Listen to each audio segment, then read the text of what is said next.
And we're back with another episode of Franchise My Business, the podcast for franchisors, hosted by franchisors. You know me, I'm your host, Kevin Oldham. We're in the middle of season 2, and we're going to talk about something that I think is important for a lot of people. We're going to talk about caring for the elderly. When it comes to, resources and solutions, particularly if you're an adult child or, the adult kid who's taking care of your aging parents or grandparents, it can be confusing. There can be a lot of, frankly, bad actors out there, and there's a lot of great organizations. And we're going to hear kind of a story of a powerful why as to why this company, One You Love Home Care, was founded. I have the CEO and founder, David Giacobo. Nailed it. Welcome to the show, sir. Let's talk about your biz. Sure. Thank you, Kevin. Thank you for having me here today. It's my pleasure.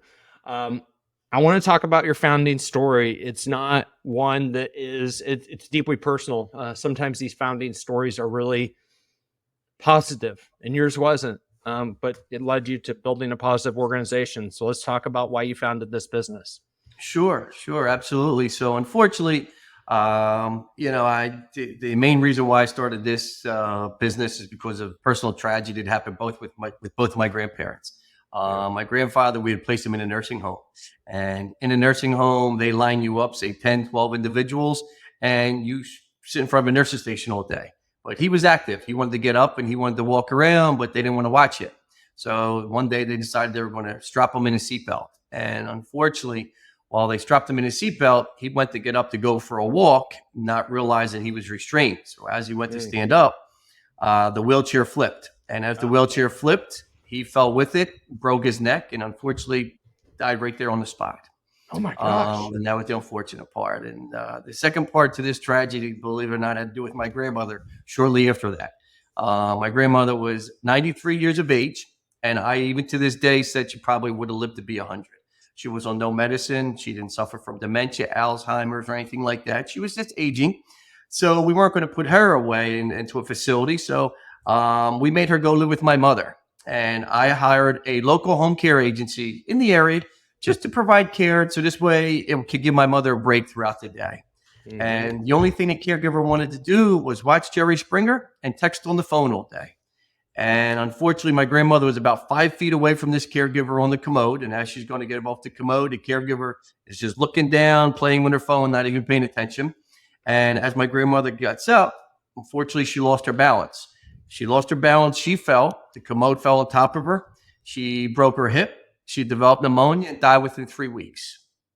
And, it was definitely an eye-opener for me. And it really made me kind of look into this industry.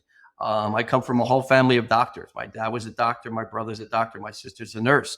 And I said, there's something that's got to be better out there. So my main focus really when I started When You Love Home Care was to go out there and educate people on what they should expect from a home care agency and do it the right way. Because the only reason why is I had mentioned to you earlier, Kevin, is, when I used to go see my grandmother, I'd say to them, Grandma, what'd you do with the caregiver today? Did you do any activities? No, we just watched this crazy TV show and that was it. I got a bill once a week from the home care agency, just billing me, never gave me a description of what was going on. So that's when I said, there's got to be something better out there. And that's why, I started When You Love Home Care. And main focus, believe it or not, is I started this company and I started back in 2010. I started the home care industry. And from 2010 to 2014, I built it to over $5 million a year in revenue. And unfortunately, Kevin, you may not know this part of the story, is my father-in-law in 2014 was diagnosed with deterioration of the brain, which meant he suffered from dementia, Alzheimer's, and Parkinson. Yeah. So I used to provide my caregivers to go over to the house to take care of him. And he lived with my mother-in-law. They were in their 80s. And my caregivers would go over there to take care of him. But unfortunately, my brother-in-law lived with my in-laws who was mentally ill.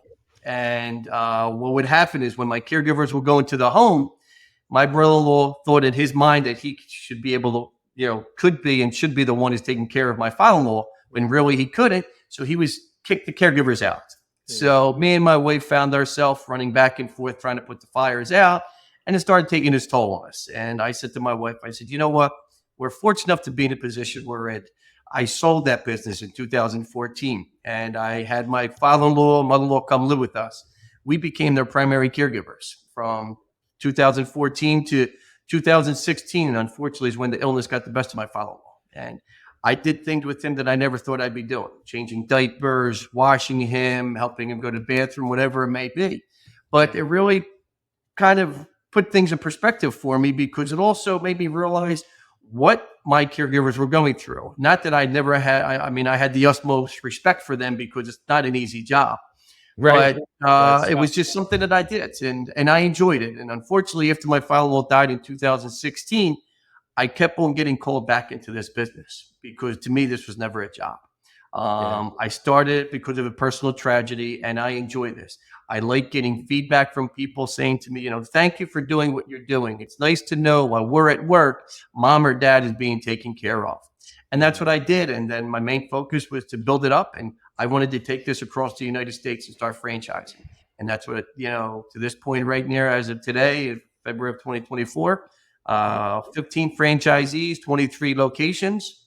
And we have quite a few more in the pipeline right now that we're working on. That's cool. That's cool.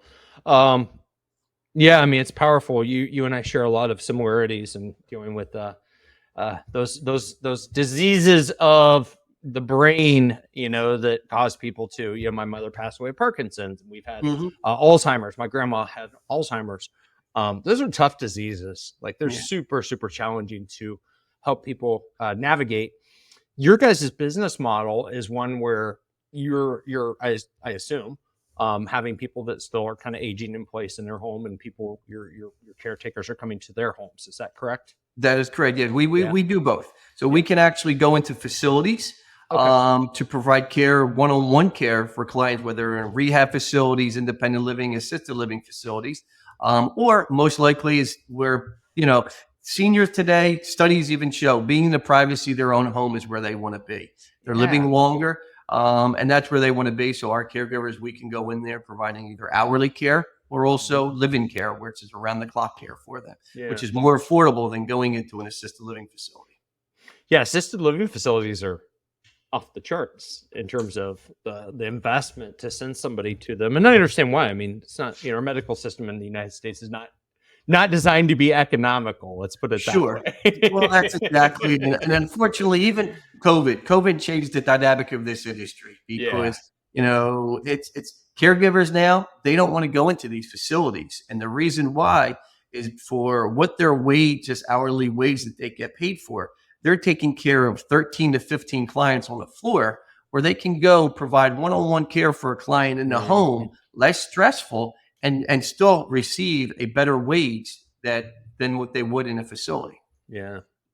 So one of the things that I'm picking up, and I think this is cool because I went and cheated and I looked on your website, is this kind of communication aspect. Like, you've mentioned a couple times, both before the show as well as while we're here, is that you were getting bills. You had no idea what the care plan was. And it looks like you guys have some technology that is allowing you to bridge that gap and communicate, you know, with the person who's paying the bills, right? The person who's absolutely, basically your customer is the person you're serving, but a lot of times that may not be the person paying the bill. As an adult child, I'm starting to realize that a lot of times that's not the case, right? Yeah. Let's talk about that. Like, how, because I know, like, to me, you know, it's been a long time since I boarded an animal, a pet. But when I did, and then I got that pet back, they'd be like, "Oh, here's what your pet did." You know, like, and sometimes some of these folks would send you pictures during the day. Hey, here's what your pet's doing today. Have a great day on vacation or whatever. I get the sense that you guys take an approach where it's very similar. You want people to kind of know what's happening with their loved ones. That's exactly it. You know, it's the whole accountability factor is the way that I approached it. So what this does is, from a couple of different things, we developed our own mobile technology known as One You Love Mobile that we have, okay? But also through our own home care software, what it is, we have a family room, or we're also known as a family portal. So then, let's say, for example, you know, we have a caregiver, Mrs. Smith, and her caregiver, Valerie, is taking care of her over in New Jersey. But the daughter lives over in Florida. Well, what happens is as the caregiver is taking care of that client, they are marking off what their tasks are that they're doing with the client throughout the day.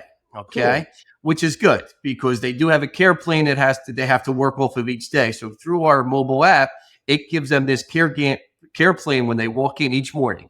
Okay, this is what needs to be done with the client throughout the day. Now, let's say, for example, Miss Smith isn't feeling well that day. So Valerie doesn't get her wash. She just wants to stay in bed and, make soup or whatever it may be for her. Well, Valerie, as she's going through this, she's going to clock out at the end of the day through this software. And what it does, it allows us to know exactly what's going on with the client so that if she didn't wash her, she's going to make a note saying, you know what, I didn't wash Miss Smith today because she wasn't feeling well. Well, the daughter who's in Florida goes into the portal and sees this and she says, oh, look, mom's not feeling well. She can reach out to the mom and say, hey, mom, listen, I understand you're not feeling well. What's going on? And the nice thing about that is that constant communication. Yeah. And then also they can communicate with my caregiver. So when my caregiver comes in the following day, for example, the daughter can leave a note saying, hey, Valerie, if mom's feeling better today, can you please make sure you get her up and washed because my brother's going to come up and take her out for lunch later on today, right? Yeah. So that is the constant communication, but they know everything that's being done. Whereas when I had, for my grandmother, I just got that bill like I explained to you. It's just that you owe X amount of dollars. These are the hours we're here, and that's it. Yeah. So that's the part that I like as far as the communication from the family portal, family room. So we're holding the caregiver accountable. We're also holding myself being the owner of the company. And then also it gives the family that access to it. Then we also developed what's known as One You Love Mobile. And this is something that really came about because when we were taking care of my father-in-law, with his diagnosis that he had, he kind of became my best friend during those 2 years because wherever I went, he came with me. He would come in the car with me. We would be in the car going for rides, and he'd just be kind of staring out in the sky, dazing, and really wasn't communicating. But I had in my car, seriously, Sinatra. My father-in-law liked big band music, Frank Sinatra, David Martin, Sammy Davis Jr. Awesome. He would constantly listen to that. So I used to put this on in my car, and I watched his whole demeanor change. He started talking with me. He started reminiscing about going to dates with my mother-in-law and things like that. So that's what we did with this whole One You Love Mobile. We have the music therapy side of it, but we also have these games that we developed on our own with the research between the Alzheimer's organization and dementia organizations. We developed with the backing of a physician. So we do these activities through iPads. Apple allows us to take their iPads and wipe them completely clean. We put these activities on there. While we're doing these activities with the clients, between the caregiver and the clients throughout the day, what is happening is it's going into our back-end office, getting documented.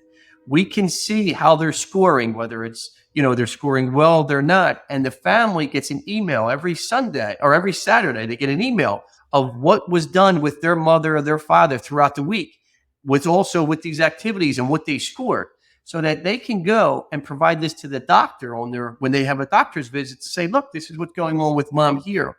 This is going, how she was at this point to where she is now. And that's what's really nice about it. Our activity can change on the fly.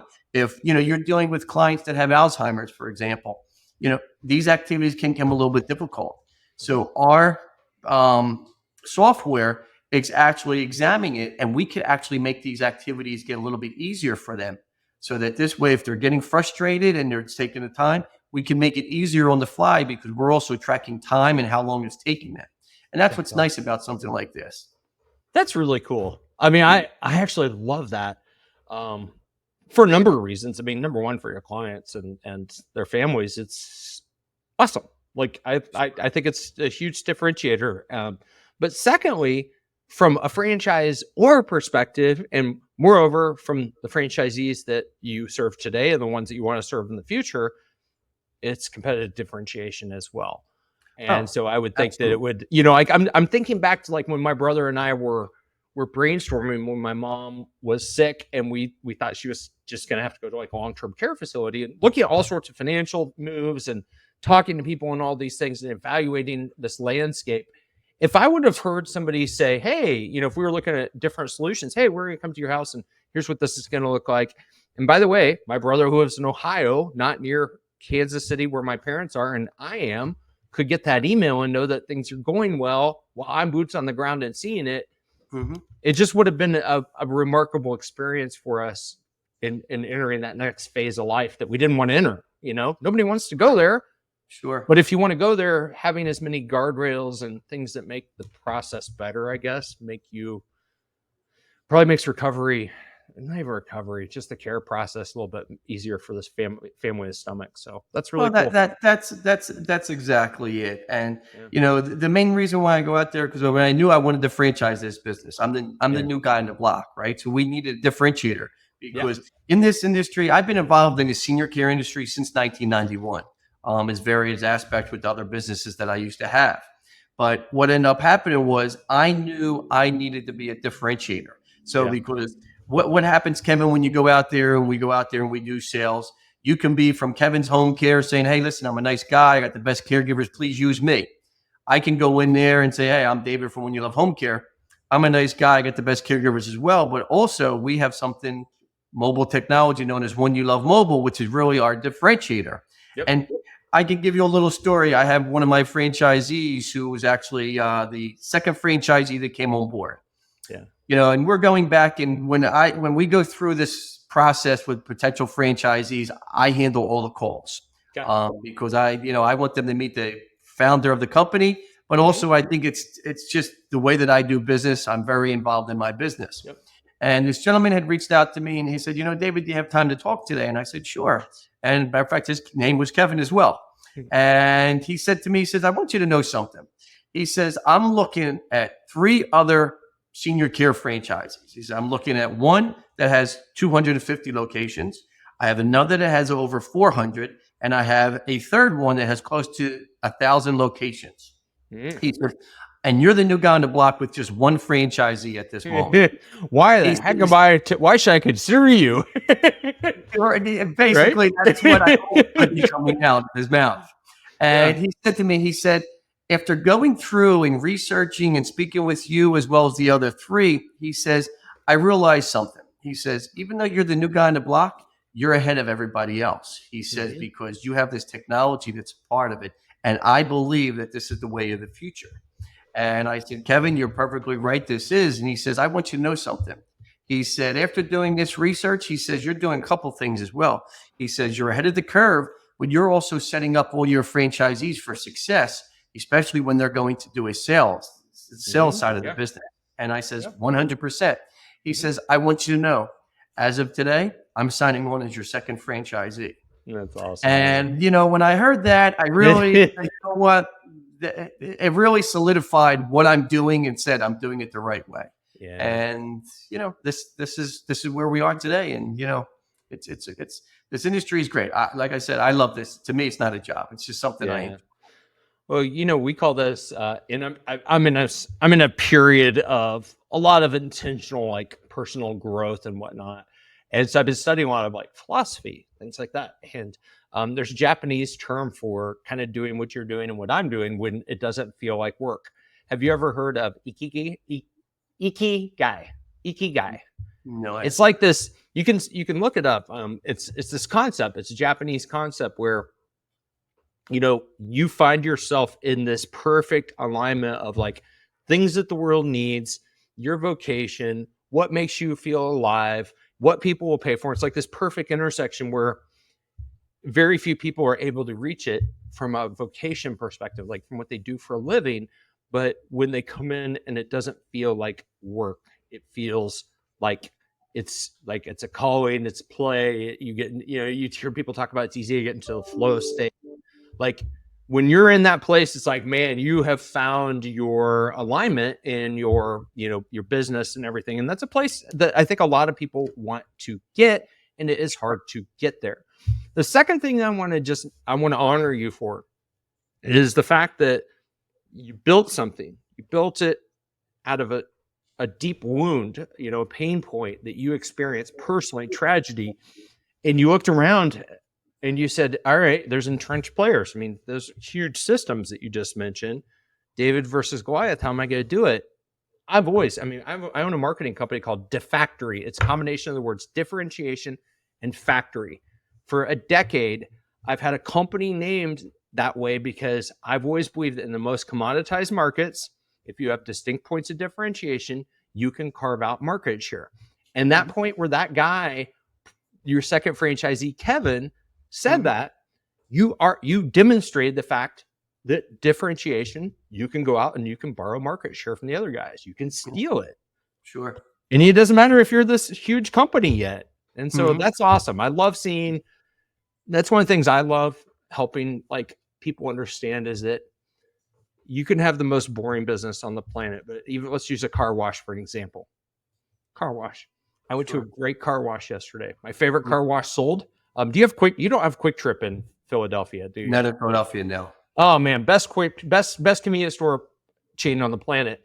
And they're taking down old ones and they're building these new generation ones that are much bigger. They took out the car wash that I've used for 15 years. They literally bought it. So it's gone. I went to a new car wash yesterday. Remarkable experience. Differentiation. The differentiator was the fact that it was a self-serve car wash that was completely brushless. Completely. And it actually did a good job. And I was like, wow, somebody understands me. They understand me as the customer. They understand what the customer wants. And I think in your space, not only do people want their loved ones to be cared for, but they want to know that they're being cared for. They don't want to trust because it's life. That's exactly it. It's their family. It's like, who's more important that we take care of besides the people that took care of us when we needed it and we were young, you know, not young, but young. It's kind of full circle, right? You know, it is. When our parents took care of us, this is what we have to give back to our parents now, you know, and, you know, some people, unfortunately, they may not be around, like ones that live out of state. So they will call, you know, companies like mine to come in here and provide that care. But the fact that, you know, we're able to communicate with them during that time, that is what's nice about it. That's the peace of mind that, you know, that we offer. And it's nice. It's nice to know that, you know, somebody's out there looking after your own mother or father while you're, you know, and someplace else is basically what it comes down to. Yeah. Amen. I want to talk about your plans for the future. People are going to continue to need care. That's just a constant in our world. The trend of people living longer is good for business for somebody like you. It's good for humanity as well. The fact that we're living longer, people are absolutely living longer. My dad's 80 years old and he's showing no signs of slowing down. He's like, man, I'm going to live to be a $120, $140. And he believes it. And I believe that technology is there where he could thread that needle. He's at the very, you know, front of this longevity movement that really has come around in the past decade or so. What do you see as the future for your guys' organization? You know, my goal was to go out there and, you know, what I had done is actually, believe it or not, is I took off for a year from selling franchises because we grew so rapidly our first year. You know, when we brought in 15 franchisees and I actually turned down 14 of them, unfortunately. So I got 14 brokers that will never talk to me again, unfortunately. But that's all right. You know, the main purpose and focus of why I had done that is because I want my franchisees to be successful. Yes. And my goal really is to build this to a thing where I can leave it to my children. Yeah. That's what I would like to do. To me, like I said, this isn't a job. And I tell my kids, you know, I have 3 boys and I tell them, you know, you find out what you want to do in life and you find your path. Don't do it for the money because the money is not going to make you happy. Nope. I said, if you do something because you enjoy it, that's going to be your success. And you will be very successful doing it. Yeah, that's awesome. That's awesome. There's a map on your website. So if somebody's listening and this is resonating with them and they're interested in becoming, you know, a franchisee, just go and look on the website. A lot of the states you're staying out of, like, they're a little bit more challenging that I've noticed as well. They're the same ones that we stay out of with our franchise system. I'm like, some of these states are a little bit more of a hassle to do business in. So be sure to look at the map. If people want to learn more about you, like where's the best place for them to go to do that? They can go right onto our website, which is www.whenyoulovehomecare.com. Go right under franchise. You can call the toll-free number that's on there. It's going to come right to my office, or my secretary will patch that individual over to myself. Or they can even email me. Very accessible. Like I said, I'm a very hands-on individual. Yeah. And I don't know many companies that are out there that actually have the president, founder, and CEO of the company that are involved in all the calls. Yeah. That's why I do it. I get brokers who call me and say, you're the one that's going to be doing the calls with the potential clients of ours. And I said, absolutely. That's what I do. I said, I'm hands-on. I'm part of my business. It's easy for me, even in my own location, it's easy for me to have, managers and be kind of an absentee owner. That's, to me, that's not what it's about. I'm the brain. I'm the face of this company in my location as well. And that's, to me, what's making me successful. And that's also why my franchisees that we have, I let them know I'm not looking for for absentee owners. I want somebody that's going to be part of the brand, because that is what's going to make them successul. And that's what we bring here. I love it. I love it. You've been a breath of fresh air. I appreciate you taking time to join us. Sure. Thank you for having me. Yeah. Can't wait to see where your organization goes in the future. Thank you. Ladies and gentlemen, as always, I just have one ask. If the show resonated with you and you're not already a subscriber, we'd love it if you hit subscribe, as well as share this episode with one person who would benefit from it. Until next time, I'm your host, Kevin Oldham. I hope that you have a phenomenal week and be well.